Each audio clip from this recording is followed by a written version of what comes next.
Halo, Shalom. Kita berjumpa kembali di dalam konten kali ini, bagian yang kedua, di mana tema yang saya bawakan adalah mengikut kehendak Tuhan. Dan di sesi pertama, waktu itu saya membahas tentang Yusuf, Maria, dan Yesus. Nah, ternyata sebelum kelahiran Yesus itu,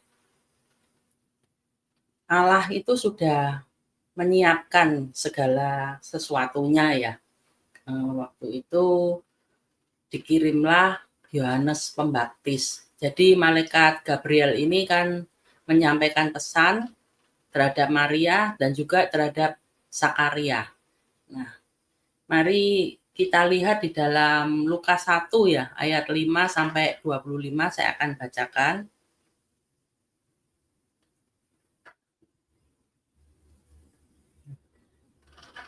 Pada zaman Herodes, Raja Yudea, adalah seorang imam yang bernama Zakaria dari rombongan Abia.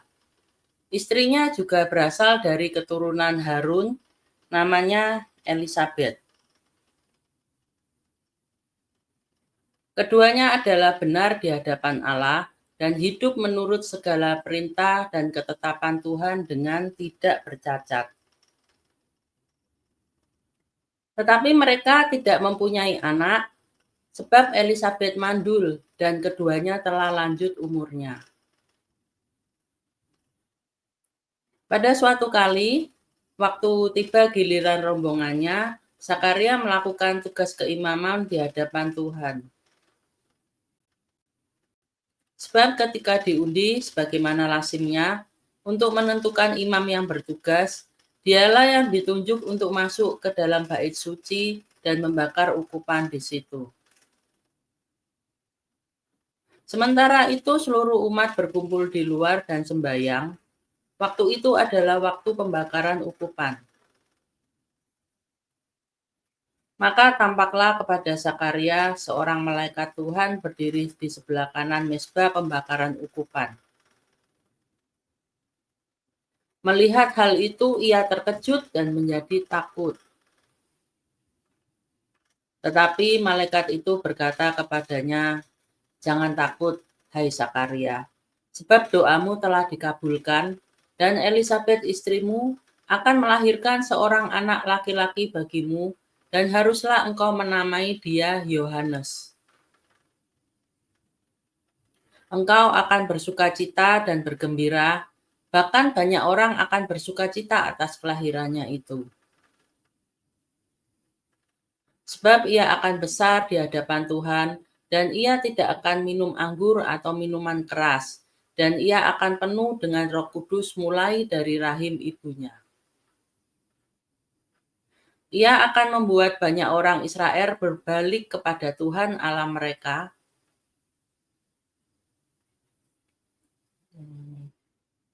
Kelihatan sebentar.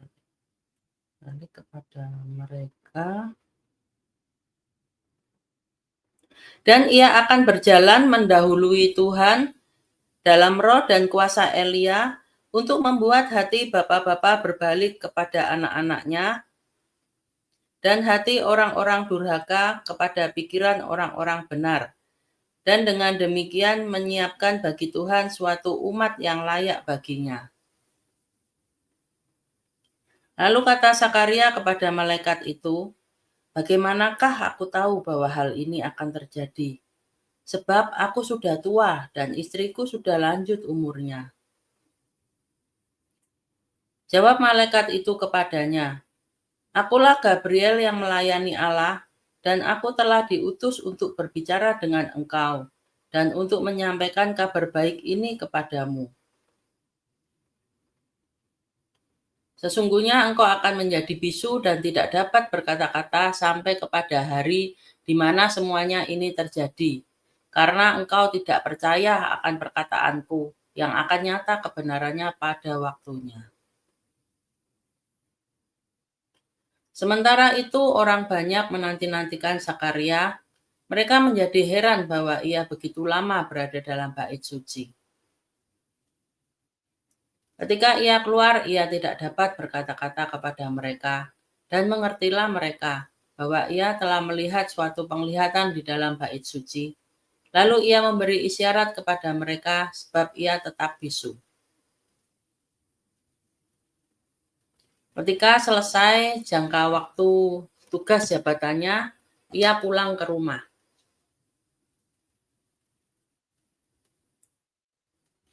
Beberapa lama kemudian, Elizabeth istrinya mengandung dan selama 5 bulan ia tidak menampakkan diri, katanya. Inilah suatu perbuatan Tuhan bagiku, dan sekarang ia berkenan menghapuskan aibku di depan orang. Dari firman Tuhan yang saya bacakan tadi, dikatakan bahwa Sakaria ini adalah seorang imam, dan ia itu mempunyai seorang istri yang bernama Elizabeth dari keturunan Harun. Kita tahu bahwa Harun ini adalah seorang imam besar pertama ya, yang dipilih Tuhan bagi bangsa Israel. Jadi Harun dan keturunannya itu dipilih Tuhan untuk menjadi imam Tuhan. Jadi kesehari-harian Elizabeth ini otomatis berada di dalam lingkungan dunia rohani. Dan menurut saya itu ya dia pasangan yang pas ya, yang klop gitu buat Sakaria. Dan mereka ini di dalam ayat yang tadi di ayat yang ke-6 gitu dikatakan bahwa keduanya adalah benar di hadapan Allah dan hidup menurut segala perintah dan ketetapan Tuhan yang tidak bercacat. Yang artinya itu mereka itu nggak ada kekurangan. Jadi sempurna gitu ya. Nilainya itu kalau di dalam dunia pendidikan itu mendapatkan nilai 100 gitu. Karena tidak bercacat. Nah, tetapi meskipun demikian, mereka ini ada sesuatu yang kurang di dalam hidupnya. Karena mereka belum mempunyai keturunan. Satu pun tuh nggak ada. Karena Elizabeth ini mandul ya. Jadi mereka nggak bisa punya anak. Ya, saya percaya bahwa mereka ini pasti sudah berusaha ya. Namanya orang kepingin anak itu kan mungkin mereka menemui tabib gitu atau minum ramuan-ramuan atau anjuran makan apa gitu supaya bisa hamil gitu, gimana caranya. Dan tetapi ya karena faktor istilahnya di kelemahan tubuh yang nggak bisa diobatin gitu ya. Karena sampai mereka usia lanjut itu belum mempunyai seorang keturunan. Dan sebenarnya ketika mereka belum mempunyai keturunan itu mesti ada tekanan tersendiri ya. Mungkin tekanan itu bukan dari pasangannya, tetapi justru dari orang-orang sekitar. Ini nih pernah saya alami karena saya dulu juga hamil itu ketika usia pernikahan saya dengan suami itu hampir 4 tahun. Nah, ketika menikah waktu itu udah berjalan kira-kira 1 tahun dan ada aja ya kalau ketemu orang tuh, "Udah punya anak?" "Oh belum." "Loh kenapa kok nggak punya anak? Ayo cepetan punya anak." Lah memangnya punya anak itu bisa kita setting sendiri, bisa kita buat seperti kalau kita mau masak gitu ya, langsung apa namanya, nyiapin bahannya dimasak gitu, kan nggak bisa. Itu kan harus pemberian dari Allah gitu ya. kalau kita mau hamil itu, nggak bisa dibuat sendiri gitu. Dan tekanan itu, eee, ya menurut saya itu kayak mengintimidasi gitu buat saya. Banyak banyak orang, tapi ada juga yang istilahnya kayak memberikan dukungan, "Ya jangan patah semangat, tetap berdoa, nanti Tuhan ya akan berikan seorang anak, tunggu waktunya." Gitu. Sampai pada waktu itu juga saya dan suami sempat ke dokter gitu ya untuk periksa gitu. Dan ketika diperiksa, itu dicek-cek, ternyata sperma suami dengan sel telur saya itu nggak bisa menyatu. Dan ketika kami, mau menindaki lebih lanjut, mau berobat gitu ya, itu kok ya gagal terus gitu loh. Waktunya itu mesti selalu ada urusan yang nggak bisa dipending. Nah, itu nggak cuma sekali, itu beberapa kali itu selalu seperti itu. Jadi dipepet oleh keadaan yang tidak memungkinkan untuk kita itu periksa ke dokter. Sampai akhirnya itu suami saya ngambil keputusan, eee, ya udah mah, karena, kita belajar ya waktu itu, belum punya anak tapi udah belajar manggilnya papa mama waktu itu untuk persiapan. Sampai kita itu kepingin punya anak itu ya beriman gitu, beli baju baby dulu gitu, suami itu gini, "Aku kok anu ya, kayak digerakkan itu untuk beli baju baby, ya udah apa namanya, beli baju baby." Mungkin buat orang tuh yang nggak mengerti gitu ya, mungkin dipikir, "Oh edan ini, gila ini belum punya anak udah belum hamil, istrinya udah beli baju baby." Tapi ya itu waktu itu im iman kami ya beli baju baby dan terus, eee, tetap ya kami itu berdoa ini supaya kami diberikan seorang anak.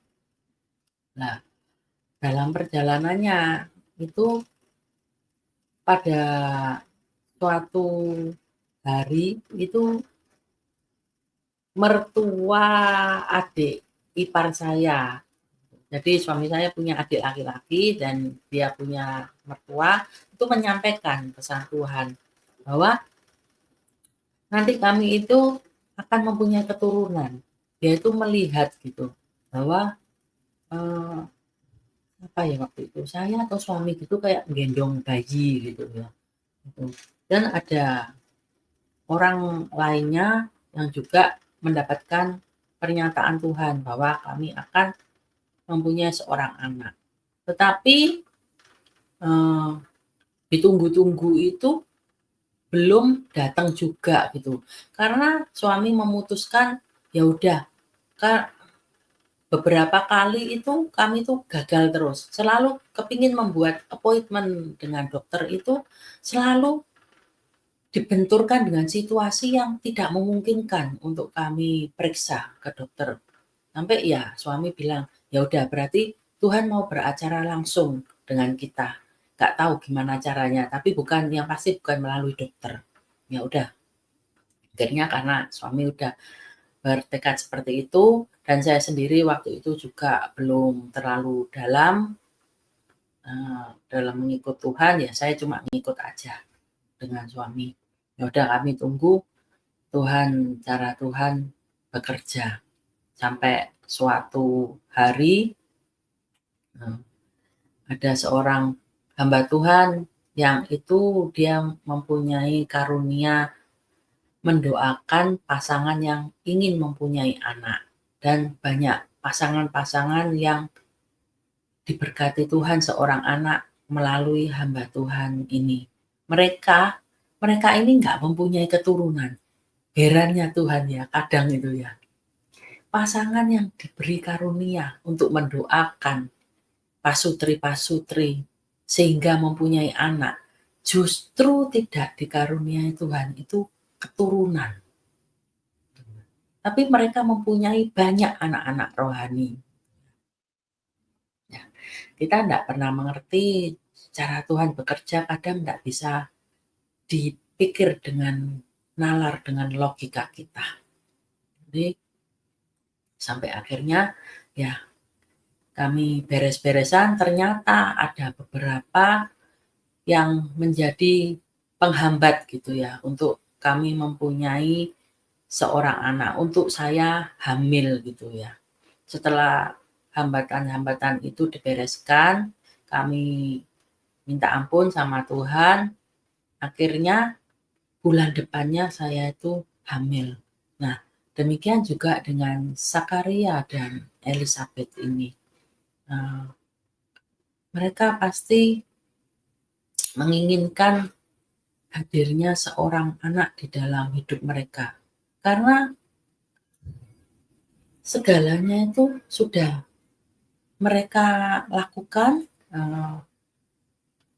mereka sudah all out ya di dalam mengikut Tuhan itu, di dalam bersikap. Tapi kan ya namanya orang juga pasti menginginkan di dalam kehidupan kesehariannya itu mempunyai anak gitu ya, mempunyai keturunan yang bisa disayang gitu, menjadi buah cinta mereka. Nah, di sini segala usaha yang sudah mereka lakukan itu kalau saya lihat itu tidak berhasil. Karena sampai mereka berusia lanjut itu tidak pernah ada keturunan itu. Tidak pernah dikatakan bahwa Elizabeth ini hamil terus keguguran atau gimana, itu enggak. Elizabeth ini enggak pernah hamil sama sekali. Nah, tetapi saya pikir di dalam kehidupan ini selalu ada saja hal-hal yang tidak bisa kita miliki dengan sempurna. Tidak ada hal-hal itu yang benar-benar sempurna gitu ya. Mungkin kita sering berpikir ketika kita melihat seseorang gitu ya, atau kita mengikuti seseorang di sosmed-sosmednya yang mana terlihat itu seperti kehidupannya itu enak banget, nggak ada yang kurang, perfect gitu ya. Punya uang banyak, punya pasangan yang baik, punya anak-anak yang lucu, yang cantik, ganteng-ganteng, seakan-akan itu tidak ada masalah. Tetapi kita kan nggak tahu bagaimana kehidupan mereka itu di dalamnya. Nggak ada, selalu ada saja yang menjadi kekurangan atau harapan yang mereka inginkan yang tidak bisa mereka dapatkan, tidak mereka miliki. Ada seseorang yang mungkin mempunyai uang yang berlimpah, yang banyak, tetapi ternyata dia mengalami keretakan di dalam hubungan rumah tangganya. Atau mereka menjadi diberkati Tuhan, menjadi pasangan suami istri yang melayani Tuhan, yang sungguh-sungguh di dalam Tuhan, kelihatannya, tetapi ternyata anaknya bermasalah. Banyak menimbulkan hal-hal yang menyedihkan hati kedua orang tuanya. Atau hal-hal yang lain. Jadi nggak bisa kita itu meraih semuanya gitu ya. Kita jangan terkecoh gitu ya melihat kehidupan seseorang. Kecuali memang ada rencana Tuhan di dalam hidup mereka itu. Baru Tuhan itu akan memberikan apa yang menjadi keinginan mereka. Seperti Zakaria. Di dalam semuanya itu kelihatan mereka tadi baik-baik aja ya, benar ya hidupnya di hadapan Tuhan. Tapi ya mereka nggak punya anak. Tapi dengan berjalannya waktu, karena Tuhan itu mempunyai rencana atas kehidupan Yesus, sehingga dia memakai Zakaria dan istrinya untuk melahirkan Yohanes Pembaptis yang akan mempersiapkan jalan bagi Tuhan. Itu akhirnya keinginan hatinya itu dijawab oleh Tuhan. Nah, itu bisa kita lihat di dalam ayatnya ya. Yang ke-13. Ya, yang ke-13 itu dikatakan, jadi sebelumnya itu ketika Zakaria ini sedang mempersembahkan korban gitu ya, masuk ya, sedang membakar korban ukupan di bait suci, itu tiba-tiba itu ada malaikat Tuhan yang muncul, malaikat Gabriel itu yang muncul. Nah, Zakaria ini kan terkejut ya. Itu dikatakan di dalam ayat yang ke-13 ini, tetapi malaikat itu berkata kepadanya, "Jangan takut, hai Zakaria, sebab doamu telah dikabulkan, dan Elisabet istrimu akan melahirkan seorang anak laki-laki bagimu. Dan haruslah engkau menamai dia Yohanes." Zakaria ini ternyata sampai usia lanjut itu masih tetap merindukan kehadiran seorang anak dalam hidupnya. Dia masih berdoa gitu ya. Dia tetap berharap meskipun mungkin dia itu merasa ya agak hopeless gitu ya. Bisa enggak dia itu mempunyai keturunan gitu. Tetapi ya dia tetap berharap siapa tahu nanti Tuhan itu menjawab doanya. Dan Tuhan itu sudah jawab doanya.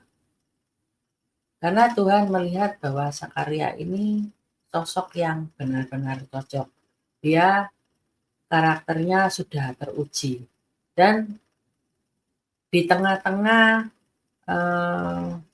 dia melayani, meskipun dia belum mempunyai keturunan sampai usia tua, tetapi Zakaria ini tetap setia gitu ya untuk menjalankan tugas-tugasnya gitu ya sebagai seorang imam gitu.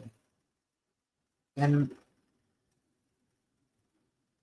dimana itu dikatakan di dalam ya yang ayat yang ke-8 itu Zakaria melakukan tugas keimaman di hadapan Tuhan. Nah, di situ setelah disampaikan tentang ya kamu nanti akan mempunyai keturunan, dia akan menyenangkan hatimu, akan menyenangkan hati orang-orang di sekitarmu, dia akan nggak akan minum anggur atau minuman keras, penuh dengan Roh Kudus, dan dia akan membuat hati orang Israel itu berbalik gitu ya kepada Tuhan lagi, menyiapkan suatu umat yang layak. Nah, di sini karena sudah terlalu lama ya, kadang orang itu kalau mempunyai sebuah keinginan tetapi itu tidak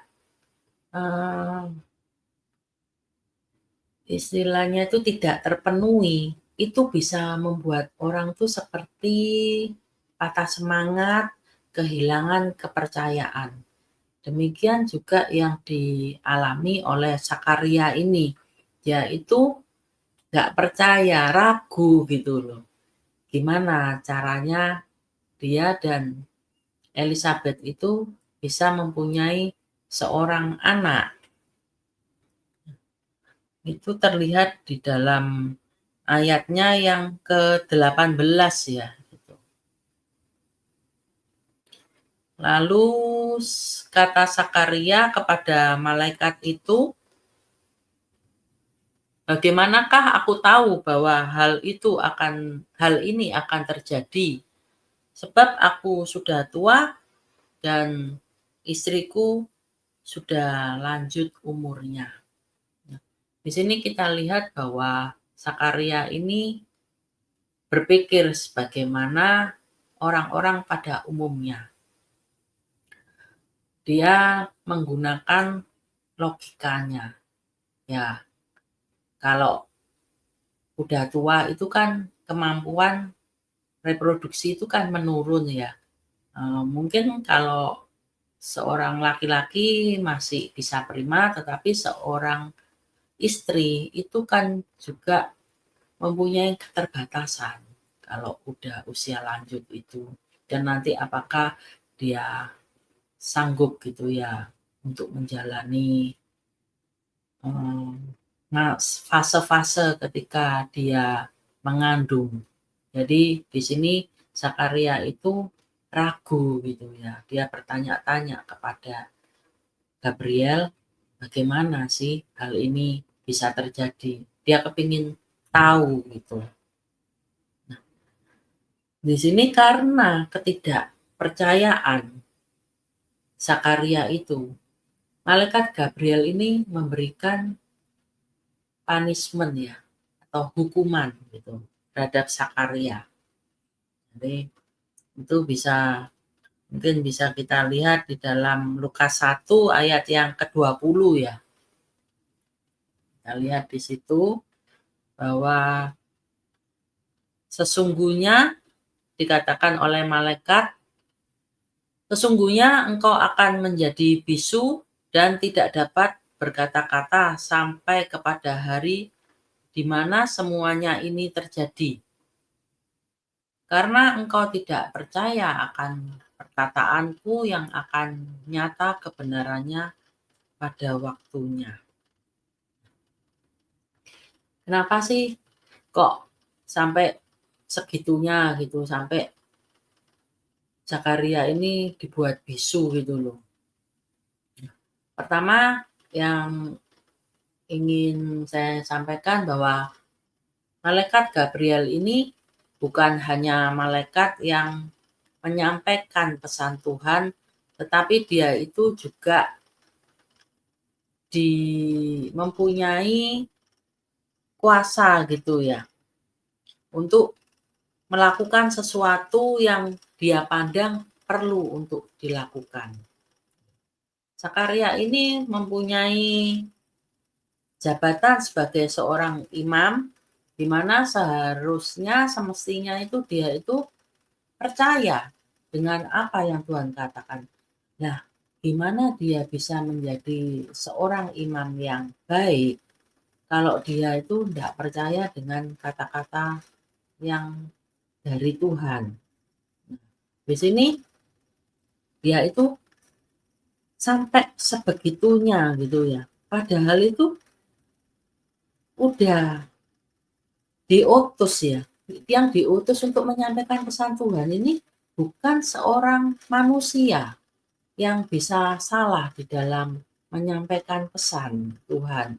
Kalau manusia itu kan mungkin bisa salah tangkap ya. Kadang itu yang disampaikan tuh bukan dari Tuhan, tetapi dari suara hatinya sendiri, keinginannya sendiri yang seakan-akan itu seperti suara Tuhan. Tapi di sini itu yang diutus itu bukan manusia loh, dia malaikat. Malaikat itu kan langsung gitu ya dari Tuhan, dia nggak salah gitu ya di dalam menyampaikan. Karena itu langsung omongan itu langsung dari Allah gitu loh. Tapi ya itu tadi, karena Sakaria ya nggak percaya, dia sudah menunggu begitu lama akan hadirnya seorang anak di dalam kehidupan mereka yang tidak kunjung tiba. Sampai ketika dijawab Tuhan itu, malah nggak percaya, malah bingung gimana caranya. Itu juga saya pernah mengalaminya karena ya ketika mendapatkan beberapa pesan Tuhan bahwa kami ini akan mempunyai seorang anak yang ternyata ditunggu. Oh ya, ada sebuah nubuatan waktu itu di akhir tahun, eee, berapa gitu, pokoknya di akhir tahun itu akan mempunyai seorang anak. Tetapi sampai akhir tahun itu selesai, sampai tutup tahun dan memasuki tahun yang baru, itu tuh masih belum hamil saya itu. Sampai akhirnya itu mulai timbul keraguan-raguan di dalam hati saya, gitu ya. Loh, kok Tuhan berjanji, tapi nggak kunjung tiba ini, nggak hamil-hamil. Jadi beberapa kali itu saya itu sudah telat terlambat bulan, cuma pada akhirnya itu ya datang bulan lagi gitu ya. Jadi nggak menjadi janin itu. Cuma terlambat siklus datang bulannya aja. Nah, itu juga problem yang banyak dialami oleh anak-anak Tuhan. Yang mana di sini boleh kita lihat bahwa ketika sudah tiba waktunya, apa yang Tuhan janjikan, jika itu dipandang Tuhan baik, kita pasti akan menerimanya.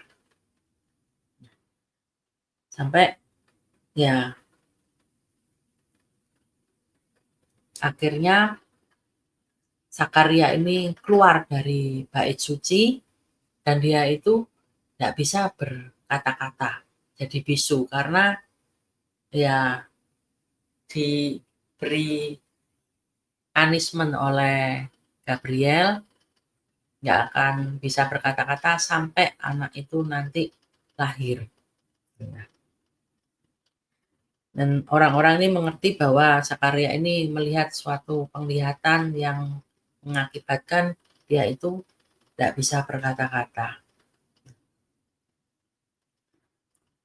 Singkat cerita, Elizabeth ini akhirnya mengandung gitu ya Yohanes, yang nantinya akan dikenal sebagai Yohanes Pembaptis. Nah, setelah 5 bulan Elizabeth mengandung, nah di bulan ke-6-nya itu baru Gabriel itu diutus pada kepada Maria bahwa dia akan dipakai sebagai alat untuk melahirkan Yesus ke dalam dunia. Jadi Allah sudah menyiapkan segala sesuatunya. Kalau Tuhan bekerja itu enggak pernah setengah-setengah. Dia lebih ngerti apa yang harus dia lakukan. Ketika Yohanes lahir, Yohanes ini juga dikatakan tuh tinggal di padang gurun. Itu dia makanannya itu sehari-harinya itu makanannya itu belalang dan madu. Nah, saya itu tadinya itu bingung. Makanan kok nggak lazim gitu ya, nggak umum gitu ya. Makan kok belalang gitu. Kalau madu gitu mungkin saya masih bisa maklum gitu ya. Karena madu itu kita tahu bahwa khasiatnya itu baik untuk kesehatan tubuh, untuk stamina tubuh kita. Tapi kalau makan belalang, belalang kok dimakan. Ternyata setelah saya searching-searching gitu ya, apa sih manfaatnya belalang itu? Di situ tuh ternyata belalang itu itu sebagai sumber antioksidan dan dia itu memperkuat imun tubuh, memperkuat imun tubuh.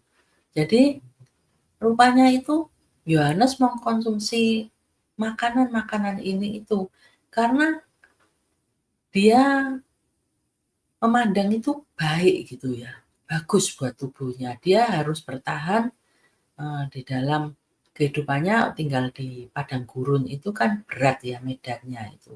Jadi imun tubuhnya itu harus benar-benar kuat. Nah, di sini saya lihat bahwa Yohanes ini seseorang yang menjaga kesehatan gitu ya, menjaga tubuhnya. Jadi dia mengerti bahwa dia adalah utusan Tuhan, dia seseorang yang dipakai oleh Allah untuk istilahnya membuat orang-orang itu berbalik, mau bertobat kembali kepada Allah. Jadi dia harus mempersiapkan tubuhnya. Jadi di sini kita belajar bahwa kita itu nggak boleh sembrono gitu ya. Ya, ada mungkin kalau kita lihat bahwa hamba-hamba Tuhan yang dipakai oleh Tuhan itu kan nanti banyak ya, pasti ditraktir sana sini gitu, diajak makan karena apalagi kalau seorang gembala itu mesti ada domba-dombanya itu yang kepingin ngobrol gitu ya, kepingin sharing-sharing lah, itu biasanya tuh diajak makan. Nah, di sini betapa pentingnya seorang hamba Tuhan itu untuk menjaga tubuhnya. Nah, dimana itu kalau saya lihat itu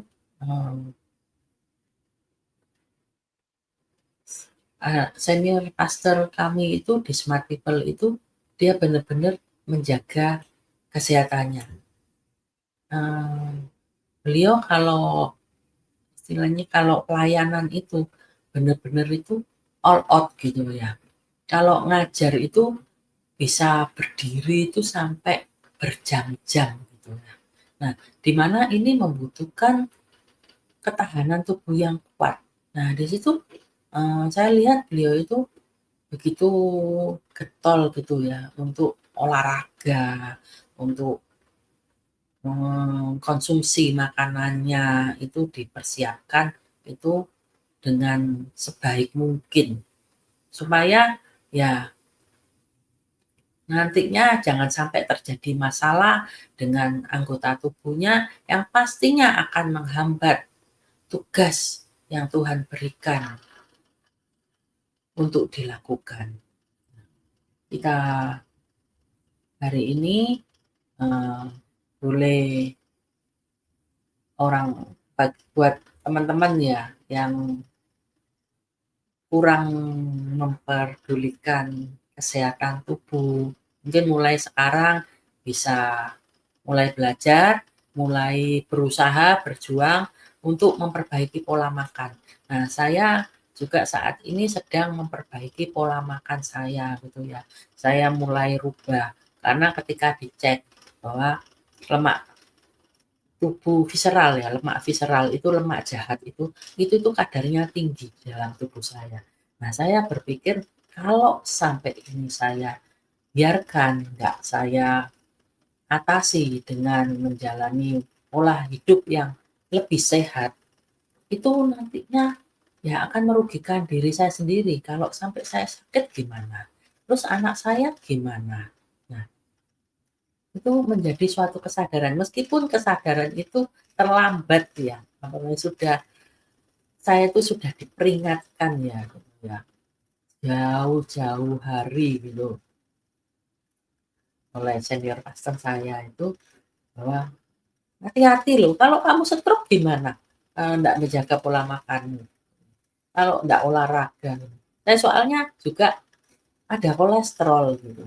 Dan saya pikir ya udah saya minum obat aja dan setelah diminumi obat memang normal lah, tapi meskipun normal cuma lemaknya ini kan masih ada yang sudah terlanjur nempel itu lemak jahat ini. Ini kan harus dikikis gitu ya, sedikit demi sedikit itu. Nah, di sini Yohanes Pembaptis itu dia benar-benar ya mengolah tubuhnya dengan baik. Nah, sehingga dia bisa melaksanakan amanat dari Allah itu dengan terselesaikan dengan baik. Dia banyak membuat eh, penduduk Yerusalem itu dari seluruh Yudea ya, dan dari daerah sekitar Yordan itu mereka itu datang untuk mengaku dosa dan dibaptis oleh Yohanes Pembaptis. Tetapi juga ada orang-orang yang dikecam oleh Yohanes ini. Kita bisa lihat mungkin di dalam Matius 3 ayat yang ke-7 sampai 12 gitu. Saya akan bacakan. Tetapi waktu ia melihat banyak orang Farisi dan orang Saduki datang untuk dibaptis, berkatalah ia kepada mereka, "Hai kamu keturunan ular beludak, siapakah yang mengatakan kepada kamu bahwa kamu dapat melarikan diri dari murka yang akan datang? Jadi, hasilkanlah buah yang sesuai dengan pertobatan. Dan janganlah mengira bahwa kamu dapat berkata dalam hatimu, Abraham adalah bapa kami. Karena aku berkata kepadamu, Allah dapat menjadikan anak-anak bagi Abraham dari batu-batu ini. Kapak sudah tersedia pada akar pohon, dan setiap pohon yang tidak menghasilkan buah yang baik pasti ditebang dan dibuang ke dalam api. Aku membaptis kamu dengan air sebagai tanda pertobatan. Tetapi ia yang datang kemudian daripadaku lebih berkuasa daripadaku, dan aku tidak layak melepaskan kasutnya. Ia akan membaptiskan kamu dengan Roh Kudus dan dengan api. Alat penampi sudah di tangannya. Ia akan membersihkan tempat pengirikannya dan mengumpulkan gandumnya ke dalam lumbung. Tetapi debu jerami itu akan dibakarnya dalam api yang tidak terpadamkan. Di sini Yohanes Pembaptis itu mengecam ya orang Farisi dan orang Saduki. Setiap kita itu harus mempertanggungjawabkan apa yang kita lakukan. Ketika kita melakukan hal-hal yang jahat, kita itu tidak akan bebas dari hukuman. Ya, kalau kita bertobat, Tuhan akan mengampuni kesalahan kita. Tetapi dosa yang telah kita buat itu ada hukumannya, ada punishment-nya. Jadi dikatakan bahwa di ayat yang ke-8 itu kita itu harus menghasilkan buah yang sesuai dengan pertobatan. Ketika kita mau bertobat, ya kita harus menunjukkan apa toh hasil dari pertobatan kita itu. Misalkan orang yang bertobat dari kelakuannya yang jahat terhadap pasangannya, mungkin terhadap istrinya gitu ya, seorang suami terhadap istrinya. Ya, sebagai hasil dari pertobatannya, dia itu harus berubah, harus ada buahnya. Dia harus melakukan hal-hal itu yang baik, yang menyenangkan istrinya, yang akan membuat istrinya itu bahagia. Jadi tidak bisa bertobat tapi tidak merubah tingkah laku kita yang jahat itu. Kalau seorang istri misal yang cuek dengan suami, pada akhirnya dia mendengarkan suatu khotbah yang disampaikan oleh seorang hamba Tuhan dan dia tersentuh hatinya dan dia ingin bertobat, dia mau sungguh-sungguh bertobat. Nah, dia juga harus berubah. Dia harus care dengan suaminya dengan Kalau suaminya pulang ya diperhatikan, disiapkan makanan atau apapun. Mungkin suaminya kalau sedang capek ya nggak usah ngomel-ngomel gitu. Ya apapun yang terbaik yang bisa dia lakukan. Sekalipun kadang ketika kita mau berubah itu kita bisa jatuh bangun ya, kadang ya kumat ya, ngot. Tapi ya nggak apa-apa, berusaha lagi, berusaha terus. Nanti pada akhirnya ketika kita mau sungguh-sungguh untuk berubah, perubahan itu pasti akan terjadi secara total. Nah, di sini juga dikatakan itu di dalam ayat yang ke-10 bahwa kapak itu sudah tersedia pada akar pohon. Dan setiap pohon itu yang tidak menghasilkan buah yang baik itu akan ditebang dan dibakar, dibuang ke dalam api. Nah, di sini saat kita melakukan sebuah kejahatan, saat kita tidak mau berjalan di dalam jalan-jalannya Tuhan, eh, anggaplah mungkin mungkin kita tidak melakukan suatu kejahatan seperti hal-hal yang menurut kita itu sangat fatal seperti jahat terhadap pasangan atau tidak memberikan persembahan. Mungkin kita udah memberikan persembahan dengan baik ya, dengan hati yang tulus, dengan pasangan pun udah baik, dengan anak-anak pun juga sayang, juga bertanggung jawab gitu ya. Tapi ketika mendapatkan tugas dari Tuhan, panggilan Tuhan itu datang di dalam hidupnya, eee, contoh sederhananya aja mungkin dengan sharing firman Tuhan, diberi tugas sharing firman Tuhan dan dia itu nggak mau, dia itu dengan berbagai macam alasan karena dia merasa nggak mampu, merasa bahwa hal itu mungkin tidak menguntungkan bagi dia, gitu. Yang akhirnya membuat dia itu menolak, padahal Tuhan mau pakai hidupnya untuk menjadi berkat buat banyak orang gitu ya, buat orang-orang di sekitarnya. Nah, itu ketika hal ini terus-menerus tidak mau dilakukan, tidak ada perubahan, itu akan menjadi seperti itu tadi, ditebang sama Tuhan itu. Dan kalau dibuang di dalam api, itu kan ya tidak berguna ya. Dalam artian itu mungkin kita tidak mengalami kematian secara jasmani, tetapi kita akan mengalami kematian secara rohani gitu ya. Jadi pertumbuhan kita itu tidak bisa meningkat. Jadi kita kalau sudah ada di dalam step grade A gitu ya seumpamanya ya, kita itu nggak bisa naik ke grade A plus gitu ya, ya kita stuck aja di situ. Karena ya nggak mau itu tadi, nggak mau ngikut apa yang menjadi kehendak Tuhan. Jadi macam-macam ya di sini itu bukan kalau kapak ditebang itu bukan cuma berarti itu kita tidak melakukan hal-hal yang jahat seperti yang fatal gitu.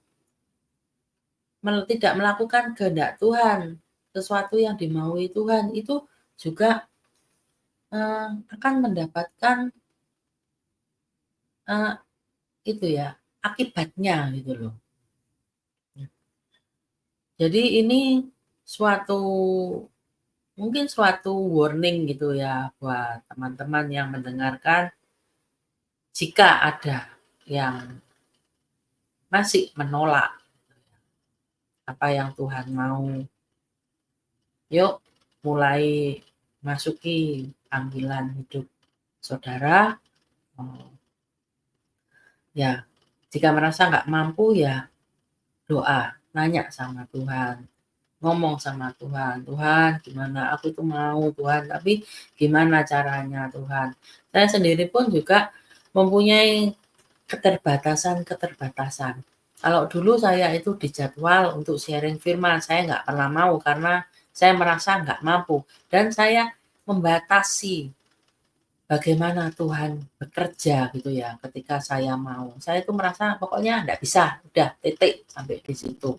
Tapi dengan berjalannya waktu dan saat saya kehilangan suami dipanggil Tuhan, itu mulai saya lebih sungguh-sungguh di dalam Tuhan. Ya, kadang Tuhan itu ya aneh gitu ya, maksudnya itu caranya itu aneh ya. Memang suami saya itu udah waktunya dipanggil Tuhan. Cuma ya Tuhan itu sudah memprediksikan bahwa eh, ketidakberadaan suami saya itu justru akan membuat kerohanian saya tuh semakin bertumbuh. Ini sesuatu yang sebenarnya dirindukan oleh suami saya dulu gitu. Cuma saya tuh nggak mau gitu. Saya itu selalu nolak gitu. Saya merasa saya membatasi gitu ya cara kerja Tuhan di dalam hidup saya.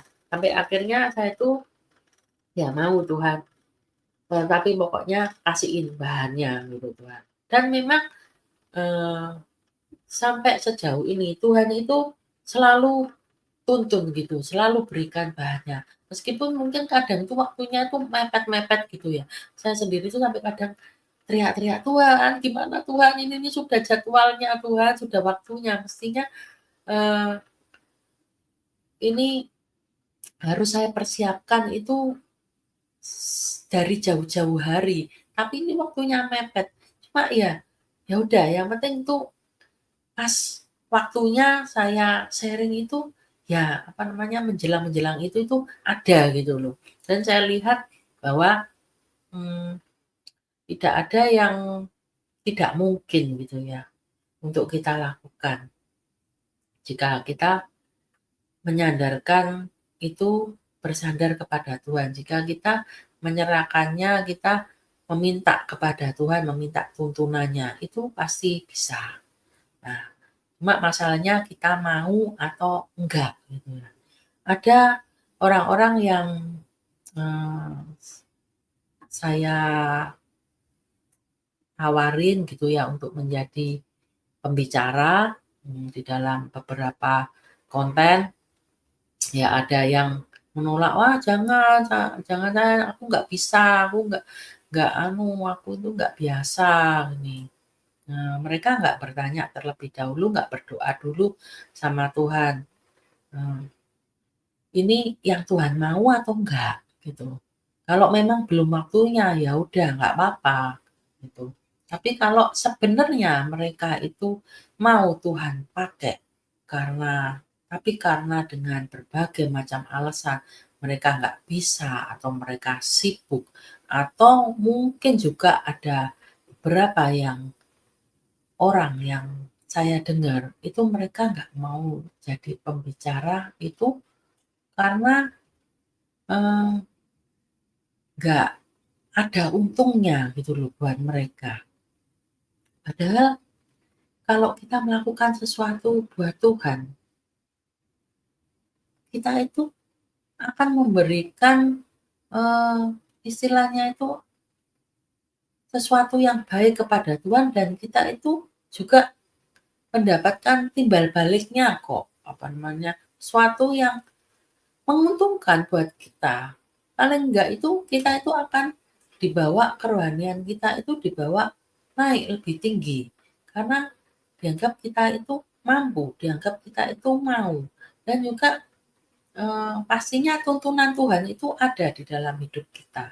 Nah, saya pernah mendengar diajarkan gitu ya oleh pembimbing rohani saya bahwa orang-orang yang dipakai oleh Tuhan itu yang ditunjuk untuk menyampaikan firman Tuhan itu tuntunan Tuhannya itu lebih full gitu ya istilahnya perlindungan Tuhan itu uh, lebih lebih berat gitu loh dibandingkan dengan orang-orang yang biasa-biasa aja gitu.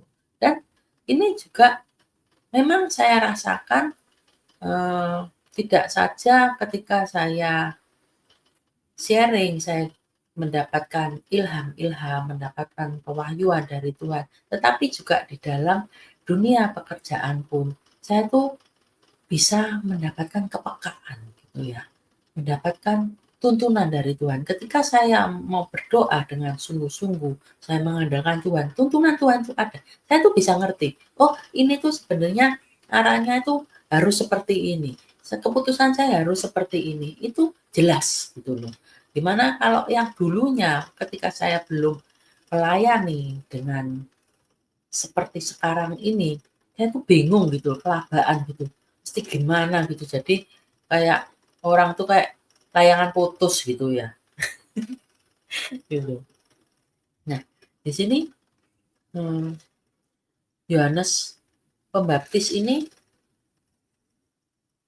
ngerti gitu ya, apa yang dia harus lakukan untuk membawa jiwa-jiwa datang kepada Tuhan dan apa yang harus dia lakukan untuk memperingatkan orang-orang yang mempunyai perilaku yang jahat. Dia jelaskan, ini loh akibatnya. Kalau kamu itu tidak menghasilkan buah yang sesuai dengan pertobatanmu, ketika kamu mau bertobat gitu ya.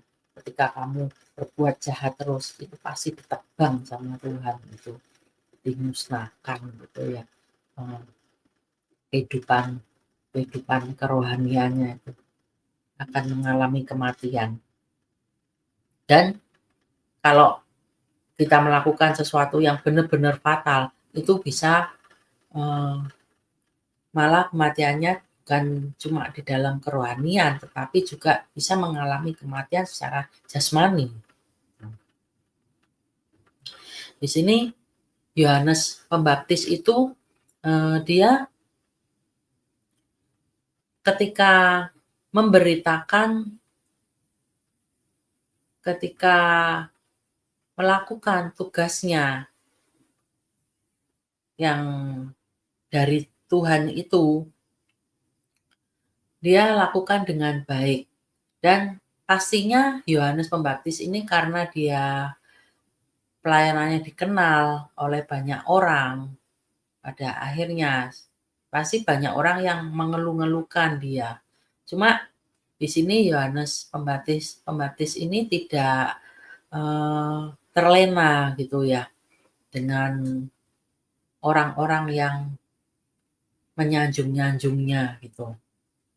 Dia itu tetap sadar gitu ya, bahwa dia ini hanya alat bagi Tuhan saja untuk mempersiapkan Yesus untuk melayani, untuk melakukan kehendak Allah Bapa. Karena dikatakan bahwa di dalam ayat yang ke-11 itu, dia dengan jelas mengatakan batasan dari tugasnya, batasan dari apa yang menjadi keharusan yang dia lakukan. Aku membaptis kamu dengan air sebagai tanda pertobatan. Jadi di sini dijelaskan bahwa tugas Yohanes ini ya cuma baptis tok. Tapi ia yang datang kemudian. Di sini Yesus itu yang dimaksud, yang akan datang setelah Yohanes, itu tuh lebih berkuasa daripada Yohanes ini. Dan dia tidak layak melepaskan kasutnya. Itu kan dikatakan di situ ya, bahwa ia akan membaptiskan kamu dengan Roh Kudus dan dengan api. Jadi Yesus ini akan membaptiskan manusia itu dengan sesuatu yang melebihi kapasitas Yohanes. Yohanes tidak mencuri kemuliaan Tuhan di dalam melakukan tugas-tugasnya. Jadi mungkin kadang kita ketika melayani Terus banyak orang yang merasa diberkati gitu ya, oleh pelayanan kita. "Wah, luar biasa ya, saya tuh diberkati loh dengan kata-katanya, dengan sharing-nya, dengan doa-doanya." Nah, itu bisa secara nggak sadar, itu membuat kita itu, merasa bahwa, "Oh, itu saya itu, karena saya." Kita ndak merasa bahwa kita itu cuma alatnya aja. Kita cuma sarana yang dipakai oleh Tuhan untuk menyampaikan pesan-pesan, untuk mempertobatkan orang-orang, membuat orang berbalik dari kesalahan. Nah, cuma jika itu yang kita lakukan, mari kita berbalik, kita bertobat dari kesalahan kita, ya bangga mungkin ada, tapi nggak boleh maksudnya itu yang berlebihan, yang salah gitu, yang pada akhirnya itu bisa dianggap menjadi sebagai mencuri kemuliaan Tuhan. Kita belajar dari Yohanes Pembaptis ini. Di sini kita lihat bagaimana tips-tipsnya gitu ya, bagaimana caranya agar kita itu bisa mengikut kehendak Tuhan dengan baik, supaya kita bisa menyelesaikan tugas-tugas yang diberikan kepada kita itu dengan tidak bercacat kalau tadi Sakaria itu ya. Nah, kita menuju ke arah itu.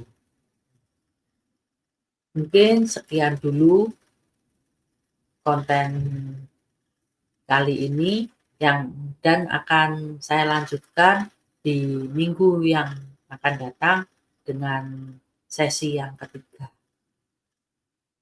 Semoga ini bisa menjadi berkat buat teman-teman yang mendengarkannya,